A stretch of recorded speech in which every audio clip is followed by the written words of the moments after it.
Hey guys, so if you've just downloaded Procreate and you don't know where to start, here are 4 settings you should look into, and then I'm going to show you a quick workflow that you can apply to create your first drawing.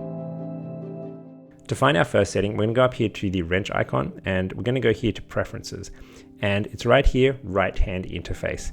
So here you can see I have it turned on, but if I toggle this, it's going to go over here to the left. For me, I'm left-handed, but I actually like having it on the right because I like to use my right hand to adjust the brush size and opacity, and then use my left hand to draw. The second setting is to do with something that really bothered me when I first downloaded Procreate. So if I zoom out here with my fingers, you'll see that I can actually rotate the canvas like this. And as someone coming from Photoshop, I really didn't like that because, you know, I like to know that my canvas is square and it's not kind of rotated by a few degrees. So I really wanted to turn that off. So again, we're going to go up here to the wrench icon and we're going to go here to gesture controls. And here in the general menu, we're going to turn off rotate with pinch zoom. So now if I go out here and if I zoom out, you can see if I try to turn my fingers, it's not rotating anymore. It's locked in that ratio. The third setting you should consider is also something that annoyed me when I first started.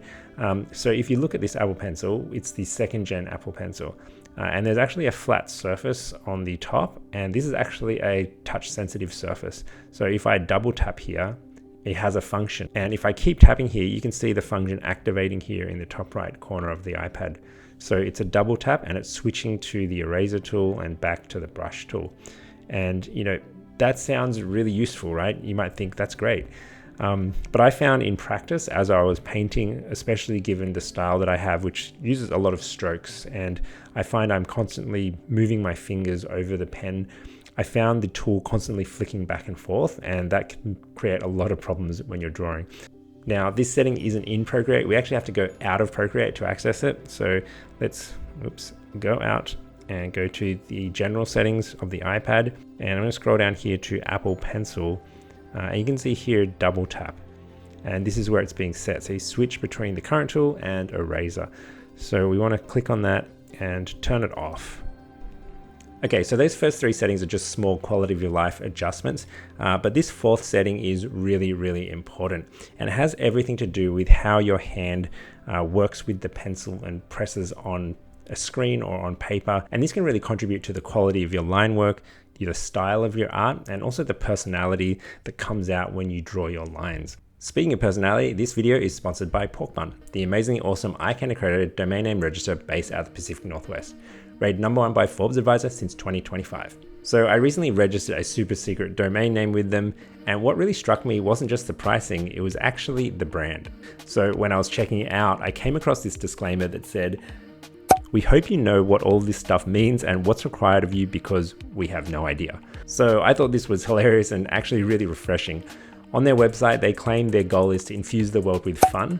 And at first I thought this was just marketing spin because their logo is a pig, but I had no idea it would go to this level of detail. Touches like this remind me that Porkbun is built by real people who actually use the internet.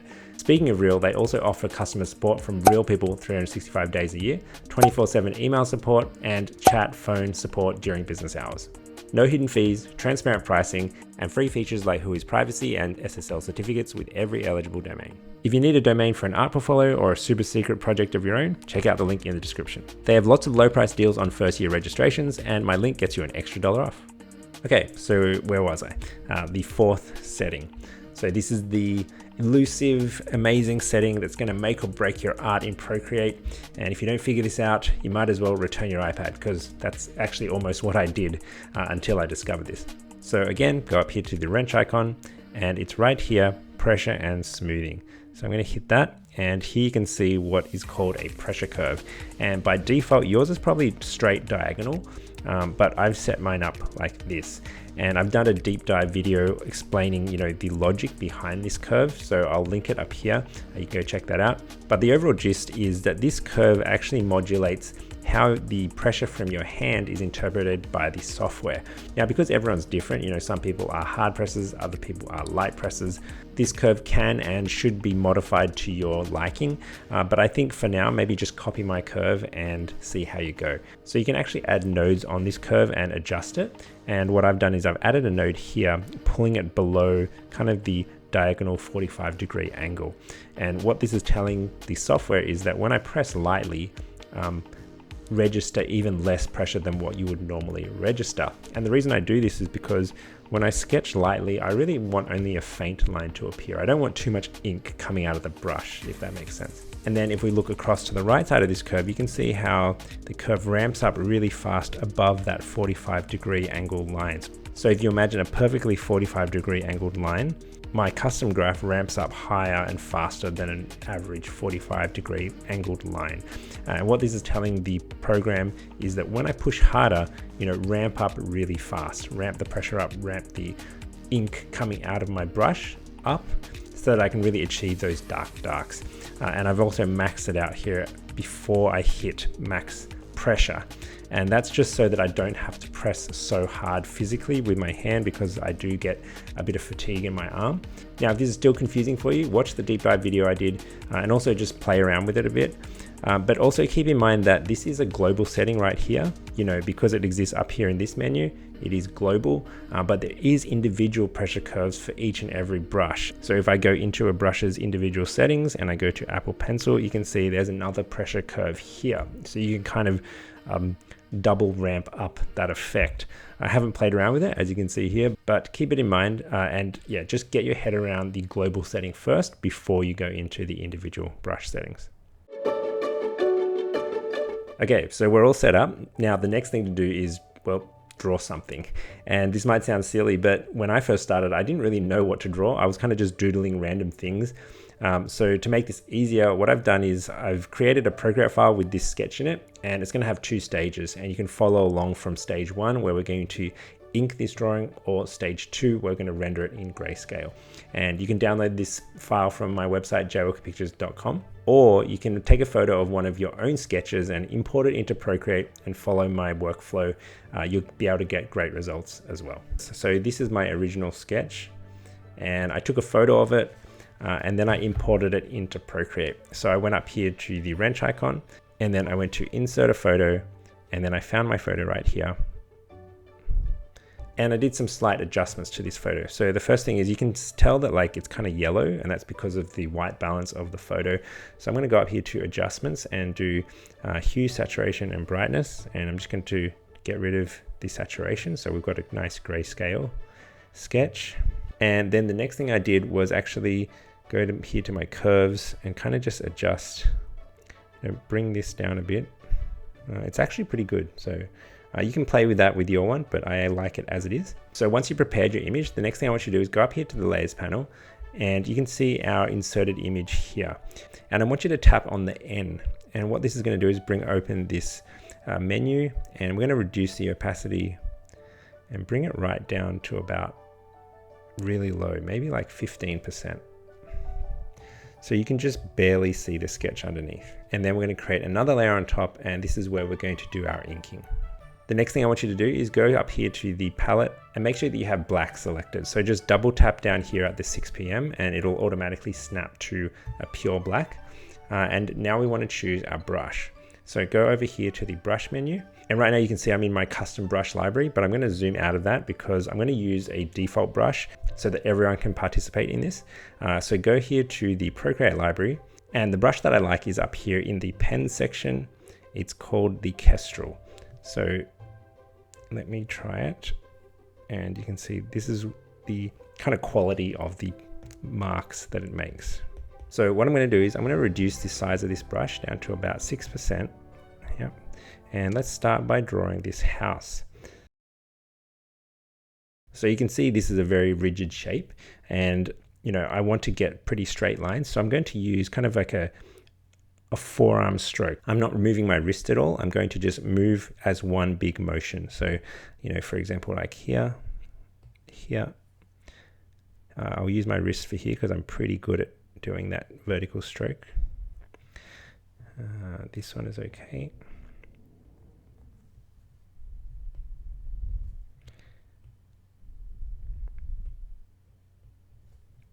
And I'm keeping my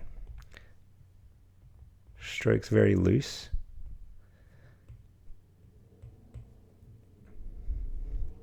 And now I'm going to move on to the tree. So There's a trunk here. Now you can see I'm just being very casual. Like the key thing to note about like this part of the process is to not be too,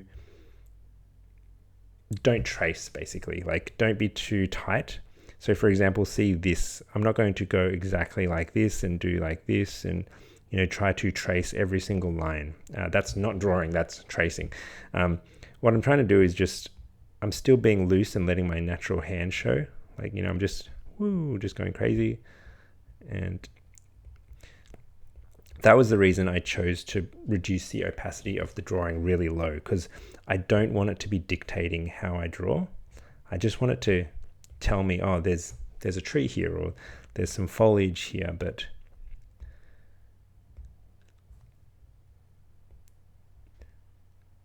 not locking me into that existing line work, if that makes sense.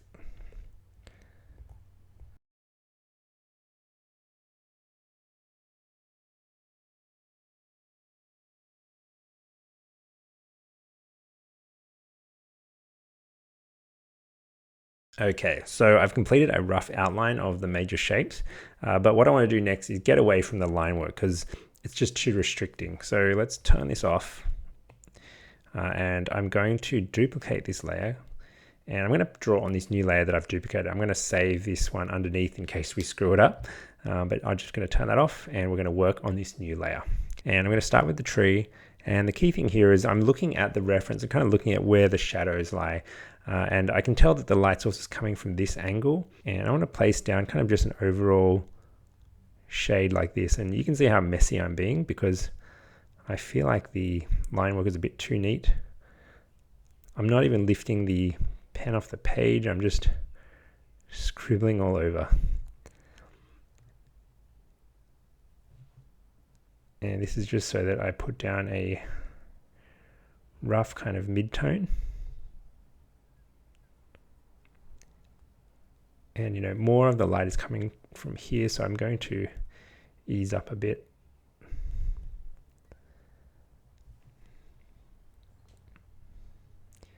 And you know, it gets darker in here where the branches are. Okay, and now I'm going to work kind of these individual bulbs. So I'm going to add a vertical hatch like this.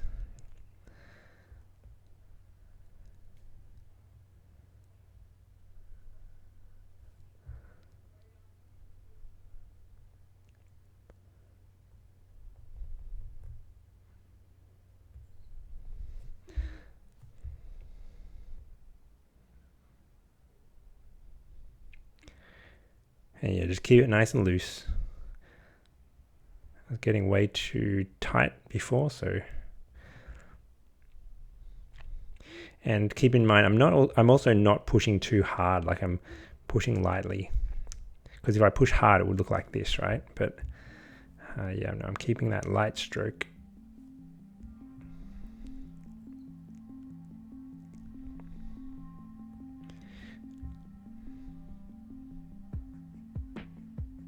And now as I come closer to the lighter side, I'm kind of letting my vertical strokes be further apart, right? And then as I get closer, I can become more dense as we get into the darker parts.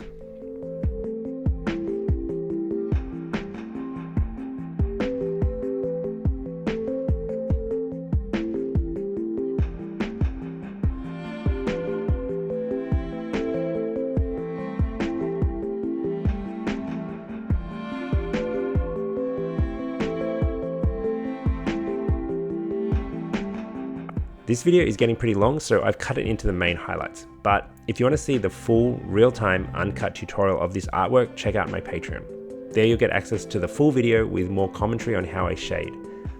There's also a bunch of other tutorials and exclusive content. Check it out at patreon.com/jaywalkerpictures, and I hope to see you there. In the meantime, enjoy this montage, and then we're going to tackle stage 2, where we'll render with my favorite watercolor brush.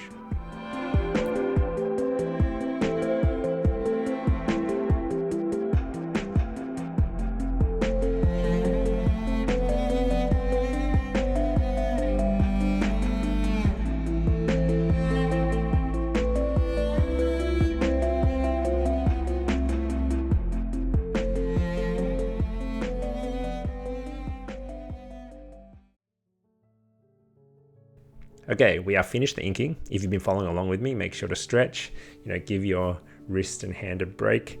And now we're going to move on to the last step, which is rendering. So the brush I'm going to use for this is up here in the watercolors section, and it's called the Pacific Golden. I quite like this one. So I'm going to go up here to the layers. I'm going to create a new layer and put it underneath my line work.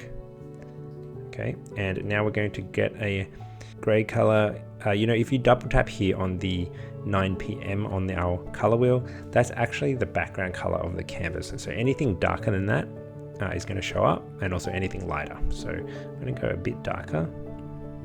And I'm just going to put in some of these big shadows that I can see. So there's actually a big shadow here. Let's make this quite a bit bigger.